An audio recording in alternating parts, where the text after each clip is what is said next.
porque saiu mais uma pesquisa medindo a popularidade do governo. Agora há pouco a gente falou da pesquisa Datafolha, acabou de sair a pesquisa Ipsos e IPEC. E olha, o cenário é o mesmo, tá? Há uma oscilação para cima na avaliação negativa do governo e uma oscilação para baixo na avaliação positiva do governo. Você está vendo aí no gráfico que ruim ou péssimo eram 41% em março, agora são 43%. Regular eram 30%, agora são 29%. Ótimo ou bom eram 27%, agora são 25%. Muito em linha com o que trouxe a pesquisa do Datafolha. A avaliação do governo piorando na margem e claro, a gente tinha mencionado agora há pouco, isso provavelmente é efeito aí da crise do INSS. Ou seja, é um cenário que parece consolidado, Rafael.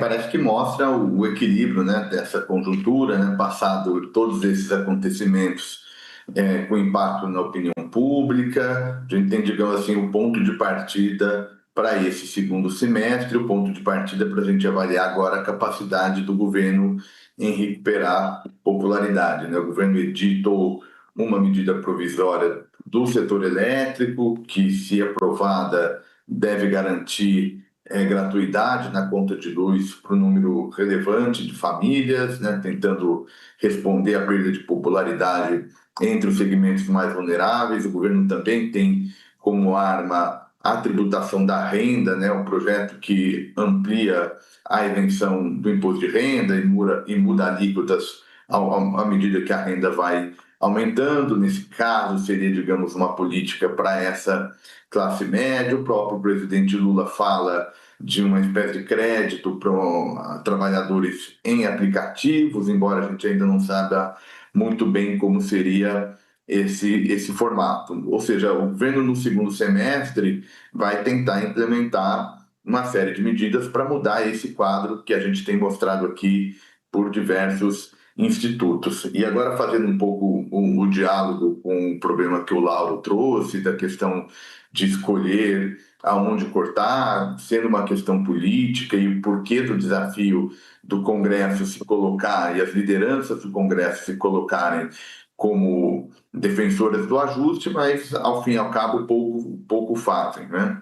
E acho que uma parcela, entre aspas, da responsabilidade é o fato de que não tem, nesse momento, nenhum líder que vai disputar a eleição para presidente, né? Então, todo mundo isso que estão falando, Hugo Mota, Davi Alcolumbre, no passado Arthur Lira, Rodrigo Pacheco, vamos imaginar que eu, eleitor, quero, de alguma maneira, me manifestar sobre o comportamento desses líderes, né? Que conseguem pautar tema, vetar outros temas, enfim, fazem política em nível nacional, com impacto para todo o Brasil. Mas se eu, eventualmente, eleitor, quiser fazer alguma manifestação, eu não consigo. Não consigo por quê? Porque eles disputam eleição nos seus redutos eleitorais.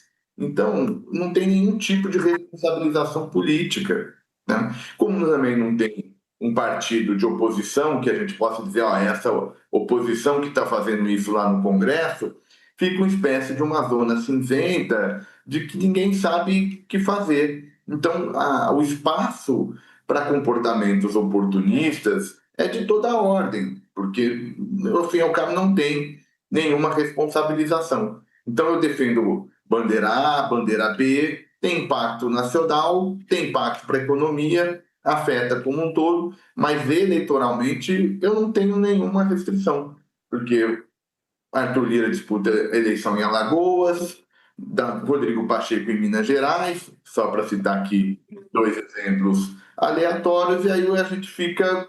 Então, quando eu mencionei numa pergunta atrás sobre o que estava faltando, em parte é isso, a gente saber quem é o partido que organiza a esquerda e disputa a eleição presidencial e qual é o partido que faz isso à direita.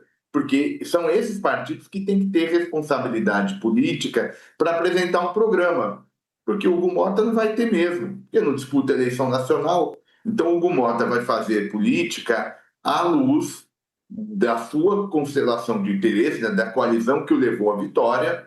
Então, ele pegou o projeto lá do Arthur Lira, todos os parlamentares, em sua totalidade, quase votaram no Arthur Lira, ele herda esse capital político e ele precisa gerir esse capital político.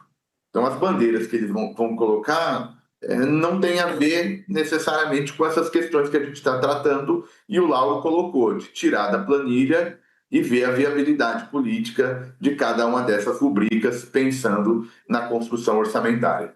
Então, essa herança do Arthur Lira, ela engloba também as emendas parlamentares, o enorme crescimento do volume em dinheiro destinado a emendas parlamentares. E existe uma reclamação grande de que, nesse momento, o governo está demorando para liberar emendas parlamentares e que isso também alimenta esse foco aí de insatisfação com as medidas que o governo acabou de apresentar em relação ao IOF e outros impostos também. Quer dizer, será que, Couto, se o governo começar a liberar emenda, começa a facilitar a coisa no Congresso? Com certeza. É mais uma chantagem. Toda votação importante, desde o início do governo, tem chantagem do Congresso. Você quer ver uma coisa? A gente só vê toda semana a avaliação do governo, né, que tem sido cada vez mais negativa. Por que não faz uma avaliação do Congresso, da Câmara e do Senado, do Judiciário, do mercado? O Cortes tocou nisso. Quer dizer, onde é que está a responsabilidade dos três poderes? Né? Fica parecendo que só o governo é que tem que fazer tudo, resolver tudo e tal, sendo que o governo está completamente amarrado por esse orçamento secreto que herdou do governo anterior, que é a criação do Bolsonaro com Arthur Lira, né? E que é o que realmente decide tudo. Você vai ver, Mauro, na hora que liberar a verba aí, que parece que represaram aí as emendas, a coisa vai começar a andar.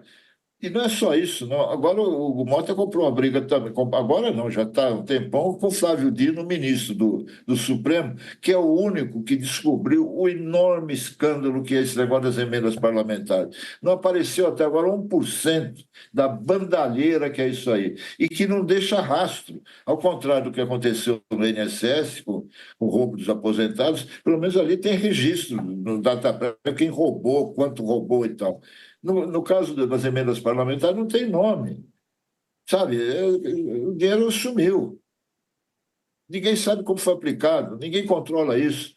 E a população tem a impressão, e aí não é um problema de comunicação no governo, acho que é um problema de comunicação em geral, inclusive nosso, né? De não explicar direito qual é o papel de cada um dos três poderes, que é exatamente o que o Cortes falou e o Lauro também, que eles fazem, né, os parlamentares, o que eles querem. O judiciário fica de bonzinho do lado de fora, mas também não quer que mexer nos seus privilégios, e sobra tudo para o governo resolver. Sabe, me lembra a situação do Haddad hoje, que aconteceu com a Luísa Erundina na Prefeitura de São Paulo. Depois de um ano de governo, estourou uma crise lá, porque uma ala do PT queria proibir o aumento da passagem, estavam discutindo o aumento da passagem. E outra ala queria aumento para os empregados, para motoristas e cobradores. Aí a Irundina me chamou um fim de tarde lá para conversar, para ver o que fazia. Falei, como é que eu posso resolver isso? De um lado, eles não querem que aumente o preço da passagem, de outro, tem que aumentar os salários. Como é? Não tem mágica. É isso que o Haddad, que aliás participou daquela administração da Irundina, está passando agora.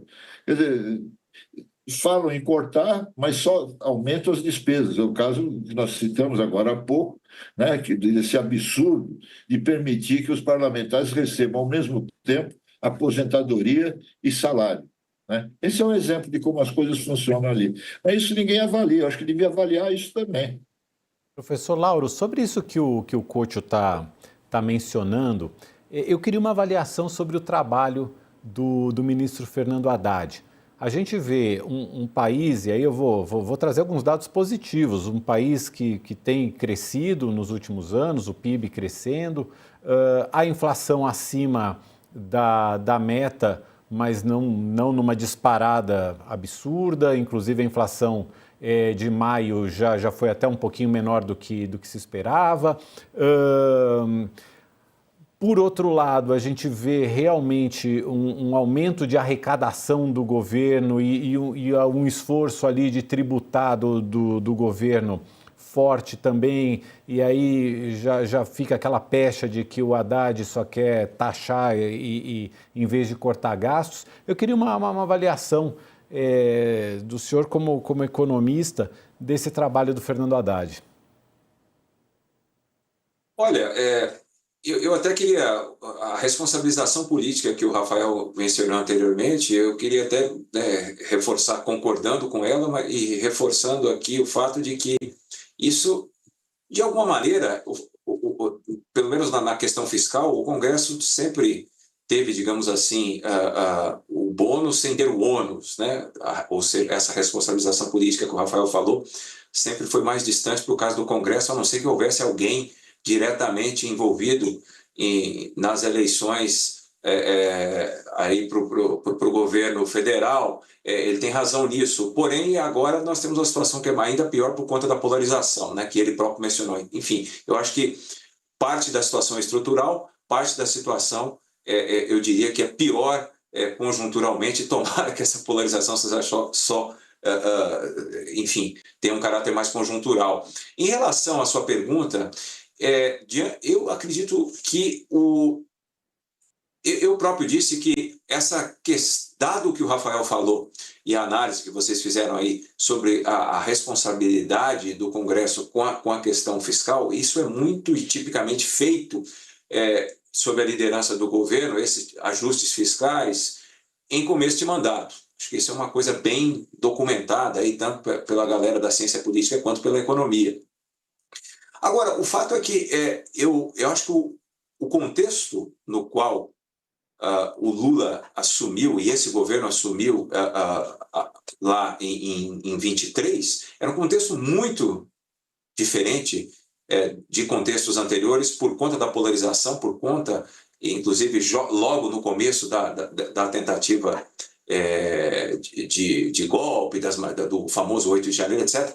Tudo isso colocava, a meu ver, certas amarras para, por exemplo, o governo fazer alguns tipos de ajuste que certamente envolveriam cortes que foram, inclusive, herdados, gastos que foram herdados do governo anterior. Aqui eu estou pensando, estou incluindo até a necessidade de aprimoramento da política social e dos gastos com política social. Vamos lembrar que o aumento do Bolsa Família, é até engraçado quando eu converso com estrangeiros e falo que o Bolsa Família passou de 0,5% do PIB para 1,6% do PIB, todo mundo me diz imediatamente, mas isso foi agora com a mudança para o governo Lula, e na verdade isso foi na metade de 2022, durante ainda o governo Bolsonaro, e inclusive em medidas que anteriormente seriam vistas como completamente inadequadas, proibidas até em ano eleitoral, né? E que aconteceram, né? Por exemplo, o tecido